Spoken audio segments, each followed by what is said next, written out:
Hello students. तो आज का जो टॉपिक है that is sinking fund method. मैंने ऑलरेडी रिडम्पशन और डिवेंचर्स का पार्ट वन ऑलरेडी अपलोड कर दिया था। वो था बेसिक्स वाला पॉइंट था। आज हम प्रैक्टिकली पॉइंट ऑफ व्यू से कुछ इसके क्वेश्चंस करेंगे कि अगर सिंकिंग फंड मेथड लिखा हो तो उसका करना कैसे है। हमने लास्ट वीडियो में क्या क्या कवर किया था वो एक बार हम देखते हैं और उसके बाद हम सारे पॉइंट्स को कवर अप करेंगे, ठीक है। सो सबसे पहला पॉइंट है, यस, सबसे पहला है sources of redemption of debenture, जो हमने लास्ट स्लाइड में भी किया था। लास्ट स्लाइड में हमने रिडम्पशन आउट ऑफ कैपिटल कर ली थी, रिडम्पशन आउट ऑफ प्रॉफिट भी कर लिया था, रिडम्पशन बाय कन्वर्जन भी कर लिया था। अब जो आज हमने इस टॉपिक इस प्रेजेंटेशन में करना है, इस वीडियो में हम जो करेंगे कवर करेंगे that is redemption out of provisions. ये सबसे ज़्यादा इंपॉर्टेंट है। ये थ्योरेटिकल पॉइंट थे सारे, अब ये प्रैक्टिकली है कि अगर आउट ऑफ प्रॉफिट्स नहीं है, आउट ऑफ कैपिटल नहीं है, बाय कन्वर्जन नहीं है, तो प्रॉफिट के केस में हमने डीआरआर बनाना सीख लिया था, कन्वर्जन में बनाने की जरूरत नहीं थी, कैपिटल के केस में भी बनाने की जरूरत नहीं थी ना, आउट ऑफ प्रोविजन के केस में भी हमने डीआरआर क्रिएट नहीं करना है। तो इसके पॉइंट्स क्या क्या है, तो सबसे पहला पॉइंट है रिडम्पशन आउट ऑफ प्रोविजन का मतलब क्या है, to ensure the availability of sufficient cash to redeem the debentures at the end of the specified period a part of divisible profits. देखो वर्ड यहाँ पर क्या लिखा हुआ है, a part of the divisible profits, मतलब प्रॉफिट्स का, divisible profits का जो पार्ट है वो आपने एक साइड पे रखना है और उसको इन्वेस्ट करना है आउटसाइड द बिजनेस। मतलब प्रॉफिट में से कुछ हिस्सा आपने साइड पे रख के उसको आगे फर्दर इन्वेस्ट करना है, सो दैट जब आप इस जो भी आप इन्वेस्टमेंट करोगे उसको फिर जब आपने डिवेंचर्स को रिडीम करना है उस टाइम पे आप उस इन्वेस्टमेंट को बेचोगे और उससे जो पैसा रिलाइज होगा उसके बेस के ऊपर आप डिवेंचर्स को पेमेंट कर दोगे। तो इसमें दो मेथड आते हैं, first one is sinking fund method और इसको हम कहते हैं debenture redemption fund method. Second है इंश्योरेंस पॉलिसी मेथड। तो आज की जो प्रेजेंटेशन है इसमें हम जो कवर करेंगे वो सिंकिंग फंड मेथड है, या हम जिसको हम कहते हैं डिवेंचर रिडम्पशन फंड मेथड भी कहते हैं, ठीक है। तो इसको प्लीज ध्यान से समझना। Now the next point, sinking fund method और डिवेंचर रिडम्पशन फंड मेथड। अब इसके कुछ स्टेप्स है इसको कैलकुलेट करने के। तो स्टेप्स क्या है, स्टेप्स को ध्यान से समझना। पहला स्टेप है कि calculate the amount of profits to be set aside with the help of sinking fund table. अब ये सिंकिंग फंड टेबल का मतलब क्या है, ये सिंकिंग फंड का टेबल का मतलब मैं आपको यहां से समझाऊंगा अभी। तो इसके लिए एक पॉइंट है कि ये फॉर्मूला है r divided by 1 + r raise to power n-1। For example, या तो देखो क्वेश्चन में सिंकिंग फंड टेबल की वैल्यू दी गई होगी, अगर सिंकिंग फंड टेबल की वैल्यू नहीं दी तो आपने वो वैल्यू कैसे निकालनी है। फॉर एग्जांपल लिखा हुआ है क्वेश्चन में, ये वैसे मैं आपको आगे बताऊंगा पर मैं आपको कुछ बेसिक बता देता हूँ। फॉर एग्जांपल लिखा है कि 10% आपने इन्वेस्ट किया और 4 सालों के बाद आप डिवेंचर्स को रिडीम कर रहे हो, तो आर का मतलब है हियर आर स्टैंड फॉर 10%, ठीक है, और यहाँ पर भी 0.1 और 4 ईयर n4-1। तो जो भी वैल्यू आएगी आपने उसको उसके अकॉर्डिंग आपने प्रॉफिट को साइड पे रखना है। सेकेंड स्टेप क्या है, set aside the amount of profit at the end of each year. हर एक साल आपने वो प्रॉफिट रखना है जो पहले स्टेप में आएगा। फिर आपने उस प्रॉफिट को आगे इन्वेस्ट कर देना है, जितना भी प्रॉफिट आपने साइड पे रखा उसको इन्वेस्ट करना है, हर एक साल करना है, बट एक्सेप्ट लास्ट ईयर, जब आपने डिवेंचर्स को रिडीम करना है तब नहीं करना। फिर लिखा हुआ है receive the interest on investment at the end of each year. हर एक जो भी आप इन्वेस्टमेंट कर रहे हो उसका आपने इंटरेस्ट नेक्स्ट ईयर के ईयर एंड पे आपको रिसीव करना है। फिर लिखा हुआ है repeat the step for each year, repeat step 3 for each year except last year, ठीक है। Repeat step 4 for each year. ये फोर्थ वाला तो स्टेप हर एक साल करना है, बट ये इन्वेस्टमेंट वाला जो स्टेप है ये मैंने आपको बताया जब आप डिवेंचर्स को रिडीम कर रहे हो तब नहीं करना। बाकी ये स्टेप्स आपने तकरीबन सारे करने हैं, सेकेंड स्टेप भी आएगा, फोर्थ स्टेप भी आएगा, ये सारे स्टेप आएंगे, ठीक है। उसके बाद आ गया realise the investment of the profit year of the redemption, ठीक है। जब आपने डिवेंचर्स को रिडीम करना है तब आपने अपनी इन्वेस्टमेंट को बेच देना है मार्केट में, ये मैं आपको प्रैक्टिकली सारा बताऊंगा अभी। फिर करना है ट्रांसफर, जितना भी प्रॉफिट लॉस आएगा जो भी इन्वेस्टमेंट को बेच के उसको आपने सिंकिंग फंड में ट्रांसफर करना है, चाहे वो प्रॉफिट आए चाहे वो लॉस आए, आपने उसको सिंकिंग फंड अकाउंट में ट्रांसफर करना है, या हम इसको कहते हैं डिवेंचर रिडम्पशन फंड अकाउंट में। फिर आ गया make due the amount payable to the debentures holder, debenture holder को कितना अमाउंट पे करनी है, make payment to the debentures holder. फिर transfer any profit loss of investment is transfer to sinking fund account. अब आ गया कि अगर इन्वेस्टमेंट को बेच के कोई भी प्रॉफिट लॉस होता है, वो ऑलरेडी 7 स्टेप में लिख दिया हुआ है कि उसको आपने सिंकिंग फंड अकाउंट में ट्रांसफर करना है। फिर आ गया उसके बाद आपने लास्ट पे क्या करना है, अगर सारे डिवेंचर्स रिडीम हो चुके हैं तो जितना भी सिंकिंग फंड का बैलेंस है उसको आपने ट्रांसफर करना है जनरल रिजर्व अकाउंट में। एक चीज याद रखना, अगर डिवेंचर्स सारे रिडीम हो चुके हैं, अगर डिवेंचर्स रिडीम नहीं हुए हैं तो सिंकिंग फंड का बैलेंस जनरल रिजर्व में ट्रांसफर नहीं करना। तो कितना ट्रांसफर करना है ये भी पॉइंट हम देखेंगे, डिटेल में करेंगे। तो प्लीज इसको एक बार, ये स्टेप्स को आपने ध्यान से पढ़ना है और उसी के बेसिस के ऊपर मैं आपको नेक्स्ट एग्जांपल एक बार करवाने वाला हूँ। और पहले मैं बता रहा हूँ कि सिंकिंग फंड टेबल कैसे देखना है या इसकी वैल्यू कैसे निकालनी है। तो नेक्स्ट हम स्लाइड में चलते हैं और उसमें हम देखते हैं इसको एक बार। ये क्वेश्चन है, देखो 4420 15% डिवेंचर्स हैं of ₹100 each issued at par are to be redeemable at par after 4 year. 4 साल के बाद रिडीम कर रहे हो आप इसको, ठीक है, और एट पार कर रहे हो, ये एट प्रीमियम भी हो सकते हैं। तो इन्वेस्टमेंट उन्होंने की कि 10% पे हमने इन्वेस्ट कर दिया and the table shows that, table की वैल्यू हमें पता है ऑलरेडी, अगर ये वैल्यू नहीं पता तो कैसे निकालनी है वो भी मैं बता रहा हूँ। और 10% कंपाउंड इंटरेस्ट विल बी, और एक ये वाली वैल्यू दी हुई, इन दोनों का मतलब क्या है, ये वैल्यू और ये वाली वैल्यू का मतलब क्या है। ये सिंकिंग फंड वैल्यू आपको ऑलरेडी दी हुई है, तो अब इसकी एग्जांपल के साथ हम देखते हैं। तो स्टेप क्या है, अगर एट पार है तो हमने कहा था कि जितने डिवेंचर्स हैं उसका आपने सिंकिंग फंड टेबल की वैल्यू के साथ मल्टीप्लाई करके उतना प्रॉफिट साइड पे रखना है। तो कितना प्रॉफिट साइड पे रखना है, जितने डिवेंचर्स हैं, एक डिवेंचर्स की वैल्यू 100 रुपए है, इनटू जो सिंकिंग फंड टेबल वैल्यू है, इतना प्रॉफिट आपने साइड पे रखना है, ठीक है, और इसी प्रॉफिट को आगे इन्वेस्ट करना होता है। अब आ गया दूसरा, और दूसरा मेथड क्या है, 4420 इंटू 100 डिवाइड बाई, या फिर ये वैल्यू दी है इसके साथ डिवाइड कर दो तब भी आंसर यही आएगा। अब ये वैल्यू कैसे आती है, ये वाली वैल्यू कैसे आएगी, ठीक है, ये वाली वैल्यू जो हमने फॉर्मूला पढ़ा था कि आर की वैल्यू को डिवाइड करना है 1 प्लस आर, ठीक है, 1 प्लस आर हमने लिखा था और इसके साथ ब्रैकेट में लिख के यहाँ पर हमने लिखा था n, और n माइनस 1, यहाँ पर हमने 1 लिखा था। अब r इसमें क्या है, r की वैल्यू देखो, अब आपके पास क्या है, r की वैल्यू क्या है 0.10, ठीक है, और यहां पर आप क्या करोगे 1 प्लस 0.10 और रेज टू पावर कितना आ गया, कितने साल के बाद रिडीम कर रहे हो 4 माइनस 1, तो जो वैल्यू आएगी इसको इसके साथ डिवाइड करके वो ये वाली वैल्यू आएगी, ठीक है। तो ये पॉइंट क्लियर है सभी को कि ये फॉर्मूला कैसे लगाना है। अगर क्वेश्चन में ये सिंकिंग फंड टेबल की वैल्यू नहीं दी तो आपको मैंने फॉर्मूला बता दिया, इसके थ्रू आपने फाइंड आउट करनी है। अब क्वेश्चन आता है कि अगर ये प्रीमियम पे हो तो कैसे करना है। तो प्रीमियम पे आपने चेक करना है कि मैंने एज्यूम कर लिया कि डिवेंचर रिडीम करने हैं प्रीमियम पे, तो आपने पहले डिवेंचर्स में उसका प्रीमियम प्लस करना है 5%, ये 5% प्रीमियम है, तो 5% प्रीमियम प्लस करने के बाद जो वैल्यू आएगी उसके साथ मल्टीप्लाई करना है, तो ये बन रहा है 1 लाख। ऐसे ही यहाँ पर है, इसको divide by 4.461 divide by that is 1 lakh.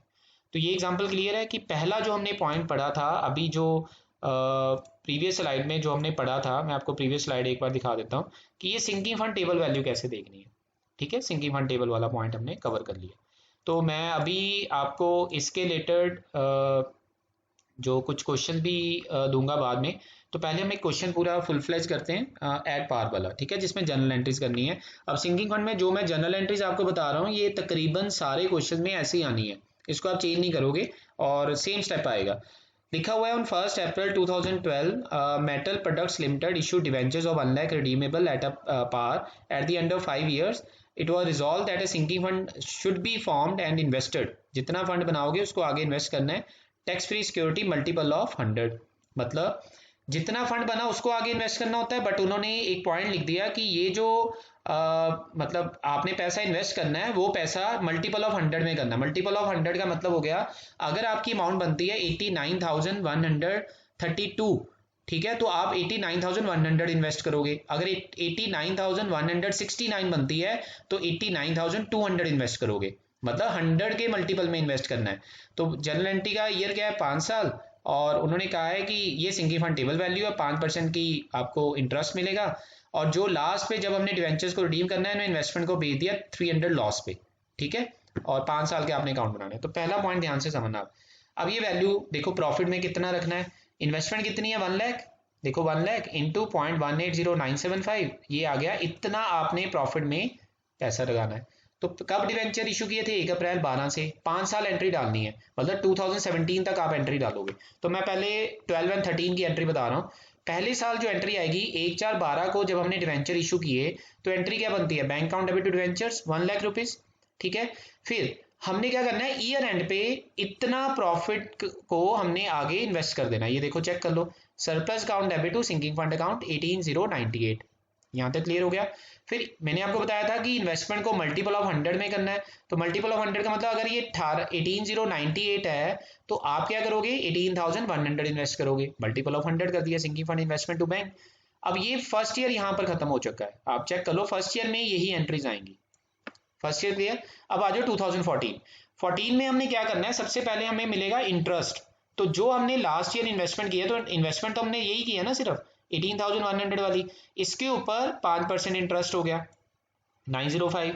तो इस इंटरेस्ट को कंपनी क्या करती है? निकालती नहीं है, उसको सिंकिंग फंड में ट्रांसफर कर देती है। तो जितना इंटरेस्ट मिला, इंटरेस्ट और sinking fund investment account debit to sinking fund account, यही पैसे को आगे सिंकिंग फंड में डाल दिया। ये वाली एंट्री हर एक साल डालनी है, जो मैंने स्टेप बताए थे कि ये वाली एंट्री आपने हर एक साल डालनी है। तो ये आप चेक कर लो, ये एंट्री हर एक साल आ रही है, surplus account debit to sinking fund account 18098, यहाँ तक क्लियर। अब आ गया कि इन्वेस्ट कितना करना है लास्ट ईयर में।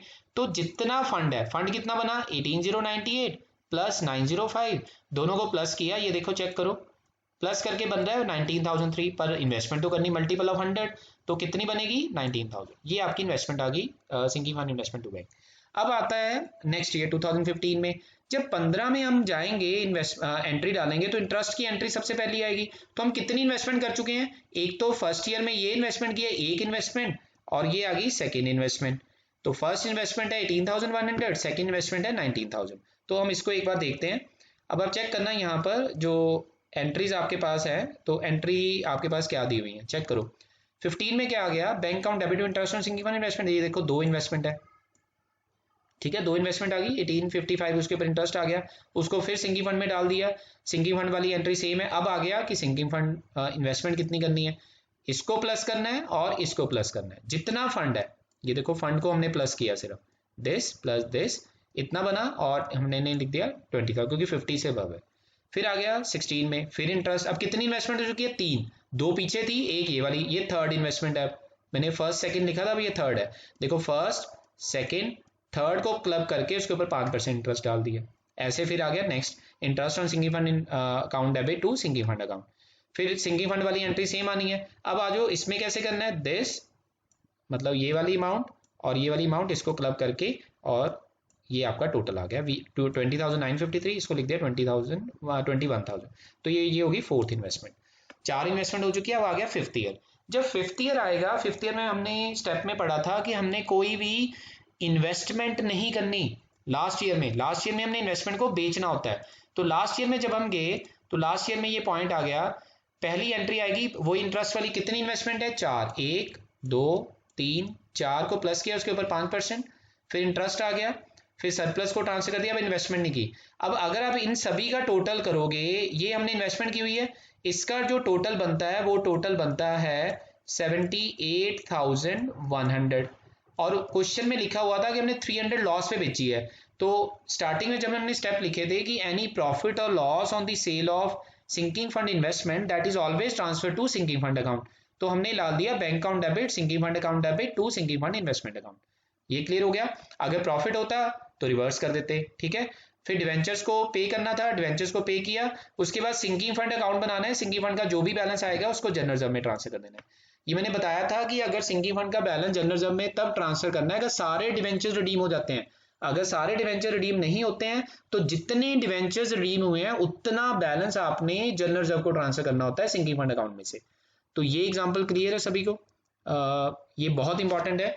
अब मैं आपको थोड़ा सा मैं वो क्वेश्चन करवा रहा हूँ जिसमें ये सिर्फ लास्ट ईयर के अकाउंट बनेंगे। ये लास्ट ईयर की जो जर्नल एंट्रीज करी हैं इसको देके हमने अकाउंट बनाने हैं, बाकी सारा कुछ नहीं है, ठीक है।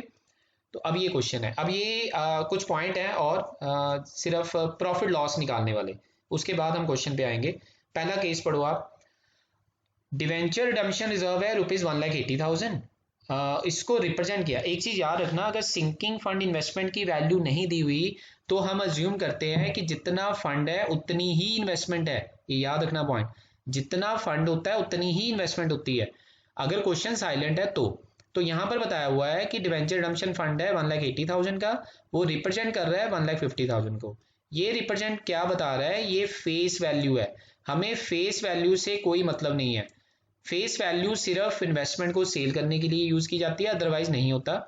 तो एक इन्वेस्टमेंट है 1,50,000 की, जो हमने परचेज की है 80% पे, और एक 50,000 है 10% गवर्नमेंट पेपर है जो हमने बेची है, ये वाली बेची है 90% पे। ये किसके ऊपर लगाओगे, फेस वैल्यू के ऊपर, ठीक है। और गवर्नमेंट पेपर बेचे हैं 110 पे, ये भी फेस वैल्यू के ऊपर, ठीक है।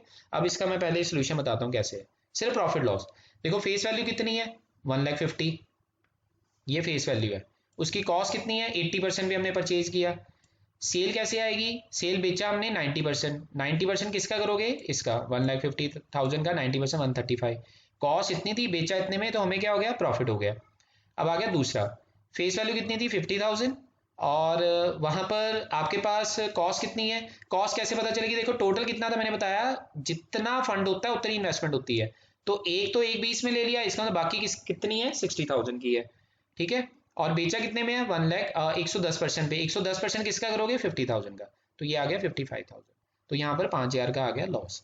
तो ये पहला केस क्लियर है। अब दूसरा केस देखो, कहता है डिवेंचर रिडम्पशन रिजर्व है 180 represented by 2 lakh. Represented word लिखा है वो मतलब होता है फेस वैल्यू है, 10% government stock, investment worth sold at 83%। अब इसका भी मैंने टेबल बनाया, फेस वैल्यू देखो कितनी है 2 लाख, लिखा हुआ है फेस वैल्यू इज 2 लाख, ठीक है।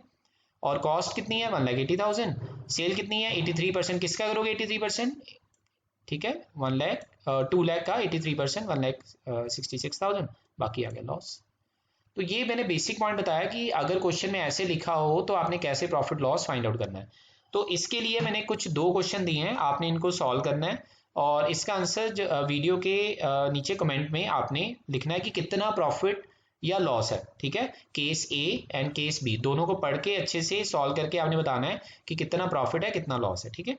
सो अब आ गया जो सिर्फ लेजर अकाउंट बनाने सीखने हैं, ठीक है, लेजर अकाउंट कैसे बनाने हैं। तो ये है क्वेश्चन, ध्यान से पढ़ना। अभी XY Limited had rupees 4,50,000 debenture outstanding on 1st April 2016. On that date, the debentures redemption fund stood this represented by, represented का मतलब क्या हो गया, ये उसकी फेस वैल्यू है, तो हमें फेस वैल्यू सिर्फ प्रॉफिट लॉस फाइंड आउट करने के लिए यूज करनी है। तो इन्वेस्टमेंट की वैल्यू नहीं बताई हुई, तो हमने क्या करना है, जितना फंड है उतनी ही इन्वेस्टमेंट मान लेनी है, ठीक है। ये पॉइंट क्लियर हुआ। तो इन्वेस्ट किया 3% loan on the UTI. Annual instalment है, एनुअल इंस्टॉलमेंट का मतलब होता है सरप्लस में हम कितना पैसा लगा रहे हैं हर एक साल। और बैंक का बैलेंस बताया हुआ है 31 मार्च को। On that date interest on investment was receive, the investment was sold at 83% and show the necessary ledger account. ये क्लियर हुआ। तो ये पेपर में बहुत बार क्वेश्चन आया हुआ है, तब इसके हम पहला केस करते हैं। पहला केस क्या है, डिवेंचर अकाउंट बनाते हैं। तो डिवेंचर अकाउंट में क्या है, ओपनिंग बैलेंस, हम डिवेंचर्स का ओपनिंग बैलेंस क्या होता है लायबिलिटी साइड, तो क्रेडिट साइड पे लिख दिया 4,50,000, और उसको कहा कि लास्ट में पे करना है 31 मार्च को, पे कर दिया टू बैंक, खत्म हो गया ये तो। सेकंड अकाउंट देखो, अब second account debenture redemption fund account, इसमें क्या किया, फंड का ओपनिंग बैलेंस लिख दिया। और अब अगर आपको याद हो हमने किया था लास्ट ईयर में, हम सिर्फ 4-5 एंट्री डालते हैं, बेसिकली 5 एंट्री डालते हैं, 6 एंट्रीज, ठीक है। पहली एंट्री इंटरेस्ट वाली, तो इंटरेस्ट कितना रिसीव होगा, इंटरेस्ट हमेशा फेस वैल्यू पे आएगा, 4,42,500 का 3%। तो एंट्री क्या होती थी याद करो, bank account debit to interest on sinking fund investment account, then interest on sinking fund investment to sinking fund account. तो यहाँ पर सिंकिंग फंड का इंटरेस्ट डाल दिया, ये देखो 4,42,000 के 3%। तो फिर सरप्लस वाली एंट्री आती थी, तो सरप्लस वाली ये एनुअल इंस्टॉलमेंट है। तो क्या थी entry, surplus account debit to debenture redemption fund account, तो यहाँ पर आ गया 61,725। अब देखना है कि इन्वेस्टमेंट हमने कितने में बेची है, तो हम एक बार इन्वेस्टमेंट वाला पॉइंट देख लेते हैं, अकाउंट बनाते हैं। ये इन्वेस्टमेंट अकाउंट है, सॉरी ये मैंने फंड लिख दिया, ये इन्वेस्टमेंट अकाउंट है, ये करेक्ट कर लेना। तो यहाँ पर क्या करोगे, तो इन्वेस्टमेंट भी जितना फंड है उतनी इन्वेस्टमेंट आ गई, तो उसकी फेस वैल्यू है 4,42,500। अब इसका हमने बेचा 83% पे, ये देखो, और इतने में इतनी वाली इन्वेस्टमेंट इतने बेची, तो हमें क्या हो गया लॉस, तो लॉस जाएगा ट्रांसफर होगा सिंकिंग फंड अकाउंट में, ये चेक कर लो आप, लॉस चला गया सिंकिंग फंड अकाउंट में। यहां तक क्लियर है पॉइंट। अब क्या डिवेंचर सारे रिडीम हो चुके हैं, यस। अगर डिवेंचर सारे रिडीम हो चुके हैं तो सिंकिंग फंड का या डिवेंचर रिडम्पशन फंड का जो भी बैलेंस आएगा उसको ट्रांसफर कर देना जनरल रिजर्व। यहां तक क्लियर, ये है सिर्फ लास्ट ईयर की जर्नल एंट्री। आप उसकी 6 जर्नल एंट्रीज को एक बार अच्छे से पढ़ना और उसके अकॉर्डिंग उसकी पोस्टिंग करनी है फिर बाद में। फिर आ गया बैंक अकाउंट। तो बैंक अकाउंट में क्या करना है, बैंक अकाउंट का ओपनिंग बैलेंस पता ही था 31 मार्च का दिया हुआ था, तो 31 मार्च का 80,000 लिख दिया। अब आ गया जहां जहां से पैसा हमें मिला, कहां से पैसा मिला कि ये मिला, तो ये पैसा ट्रांसफर कर दिया यहाँ पर, चेक करो। ठीक है, एक इंटरेस्ट मिला था, bank account debit to interest, वो एंट्री डाल दी, डिवेंचर्स को पे किया, बाई साइड पे डाल दिया और बाकी बैलेंस आ गया 10,550। और पेपर में ज्यादातर क्वेश्चन लेजर अकाउंट के आते हैं लास्ट ईयर के अकाउंट बैलेंस बनाने के लिए।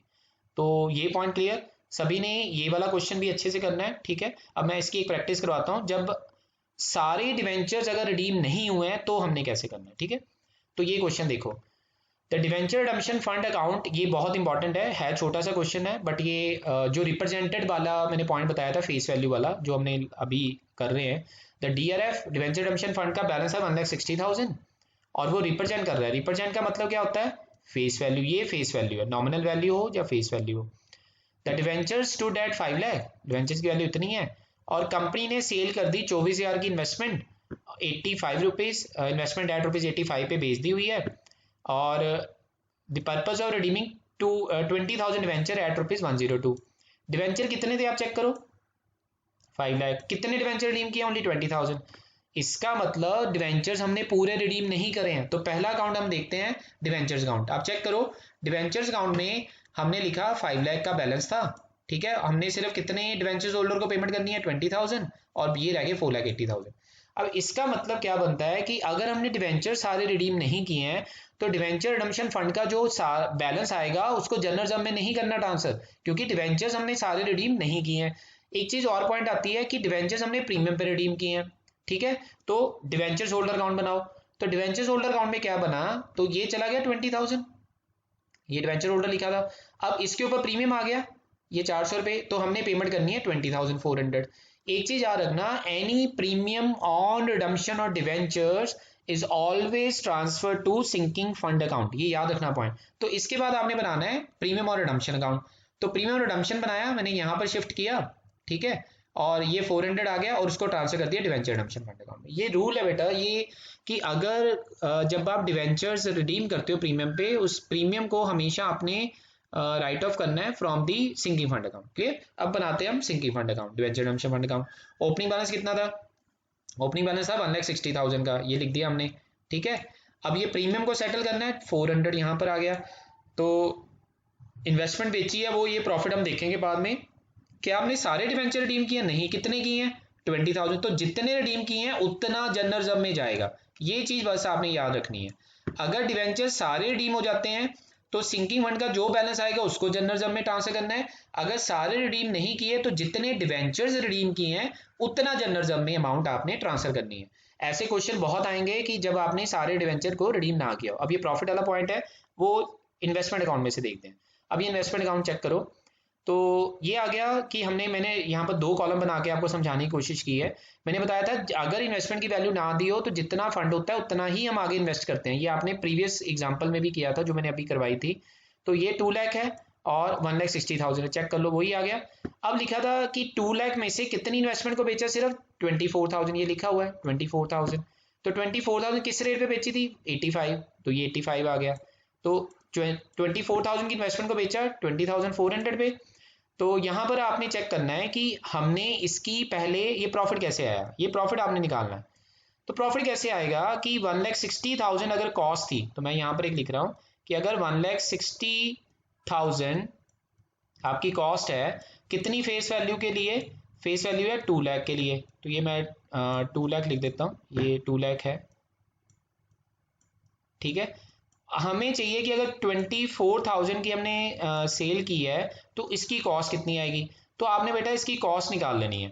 ठीक है, कि 1,60,000 है, अगर कॉस्ट है, एक्चुअल वैल्यू है इतनी नॉमिनल वैल्यू के लिए, तो 24,000 की कितनी होगी, वो जो भी वैल्यू आएगी वो मतलब उसको इसके साथ कंपेयर करना है। फिर अगर आप इसको सॉल्व करोगे, मैं एक बार सॉल्व कर देता हूँ, तो 1,60,000 divided by 1,60,000 divided by 2 lakh into 24,000, तो ये बन रहा है 19,200। हमने कितने में बेचा उसको, 20,400 में ही। तो ये वैल्यू बन रही है 19,200 200, ठीक है। तो हमने कितने में बेचा इसको? 20,400 में, तो 1200 का हमारा हो गया लॉस, सॉरी प्रॉफिट। तो ये प्रॉफिट हमने यहाँ पर ट्रांसफर कर दिया। क्लियर? तो फिर बाद में आ गया कि कितनी फेस वैल्यू बची, कितनी कॉस्ट बची है, वो हमने क्लोजिंग कर दिया, तो ये आ गया, और बाकी बैलेंस आ गया कैरी डाउन। ये क्वेश्चन बहुत ज़्यादा इंपॉर्टेंट है, और जनरली जो क्वेश्चंस आप देखोगे वो सारे क्वेश्चन इसी फॉर्मेट में आएंगे आपको, ठीक है। तो आपने अब क्या करना है, जितने भी इसके एग्जांपल्स हैं और जितने भी क्वेश्चंस हैं आपने उसकी प्रैक्टिस करनी है, ठीक है, सिंकिंग फंड के रिलेटेड, और एग्जांपल्स को भी अच्छे से देखना है। थैंक यू वेरी मच, और इसकी प्रैक्टिस करनी है। Thank you.